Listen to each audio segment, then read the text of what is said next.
వాళ్ళు 52 ఏళ్లు పరిపాలిస్తే, 4 ఓట్లున్న వాళ్ళు 21 సంవత్సరాలు పరిపాలిస్తే, 73 ఏళ్లు స్వతంత్రం వచ్చిన తర్వాత మొత్తం ఈ 2 కులాలు మాత్రమే పరిపాలన చేశాయంటే మిగిలిన 242 కులాల భవిష్యత్తు ఏంటో ఒకసారి ఆలోచించండి. ఈ 242 కులాల్లో బీసీలు ఉన్నారు, ఎస్సీలు ఉన్నారు, ఎస్టీలు ఉన్నారు, మైనార్టీలు ఉన్నారు.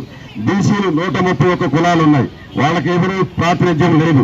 పేరుకి ఎమ్మెల్యేలు ఉంటారు, లేకపోతే పేరుకి ఎంపీటీసీలు, ఎమ్మెల్యేలు, లేకపోతే ఇతర ఎమ్మెల్యేలు ఎక్కడైతే ఎన్నికవుతారో ఆ ఎన్నికైనటువంటి ఆ పార్టీలో ఉన్నటువంటి కులాలకు మాత్రమే మాట వినాలి తప్ప మిగిలిన ప్రజలకు సంబంధం లేని పరిస్థితి ఉంటుంది. అలాగే ఎస్సీల పరిస్థితి చెప్పే పని లేదు. ఇంతకుముందే చెప్పాను, ఎమ్మెల్యేకే దిక్కు లేనటువంటి పరిస్థితి ఈ నియోజకవర్గంలో ఉంది. గతంలో ఎన్నికైనటువంటి ఒక ఎమ్మెల్యే రెండు సార్లు ఎమ్మెల్యే అయినాడు. అలాగే అదే కుటుంబం నుంచి జిల్లా పరిషత్ చైర్మన్ అయినారు. అదే కుటుంబం నుంచి ఎస్సీ కమిషన్ మెంబర్ గా ఒక 5 ఏళ్ళు ఉన్నారు. అంటే మొత్తం పార్టీ పదవులతో కలిపితే 30 ఏళ్ళు ఉన్నటువంటి వ్యక్తి ఆయనే చెప్పుకున్నాడు, నాకు ఈ పార్టీలో అవమానం జరిగింది, నన్ను లెక్క చేయట్లేదు, నన్ను చాలా చిన్న చూపు చేశారని ఆయనే చెప్పుకున్నాడు. అంటే 30 ఏళ్ళు సీనియారిటీ ఉన్నటువంటి వ్యక్తి కూడా దిక్కులేని పరిస్థితులు ఆయనే చేశాడు. హఠాత్తుగా 3 నిమిషాల్లో ఇంకో పార్టీలోకి మారిపోయాడు. అంటే వైసీపీకి చివరికి క్యాండిడేట్ దొరక్క టీడీపీలో ఉన్నటువంటి వ్యక్తిని అరువు తెచ్చుకున్నారన్నమాట.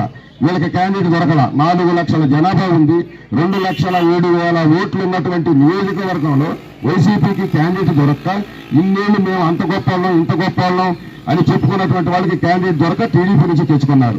అలాగే టీడీపీ వాళ్ళ పరిస్థితి ఏంటి?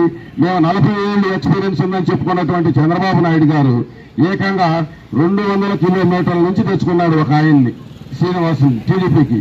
అంటే వీళ్ళకి టిక్కెట్లు ఇవ్వటానికి కూడా ఈ నియోజకవర్గంలో మనుషులు దొరకలేదంటే ఎంత దారుణంగా ఈ నియోజకవర్గం ఉంది, ఎంత తయారు చేశారో సిగ్గుపడాలి. ఎమ్మెల్యే పోయినందుకు మనం సిగ్గుతో సావాలి. అలాగే సీట్లు ఇవ్వడానికి, టిక్కెట్లు ఇవ్వడానికి కూడా క్యాండిడేట్స్ తయారు చేసుకోలేనటువంటి ఈ 2 పార్టీల గురించి ఒక్కసారి ఆలోచించండి. ఇన్నాళ్ళు ఉండి కనీసం. Thanks for watching. For more updates subscribe to my channel. చూస్తూనే ఉండండి మరెన్నో అప్డేట్ కోసం ఏఎస్ఎన్ 24 టీవీ న్యూస్ చేయండి, కామెంట్ చేయండి, సబ్స్క్రైబ్ చేయండి. Thank you.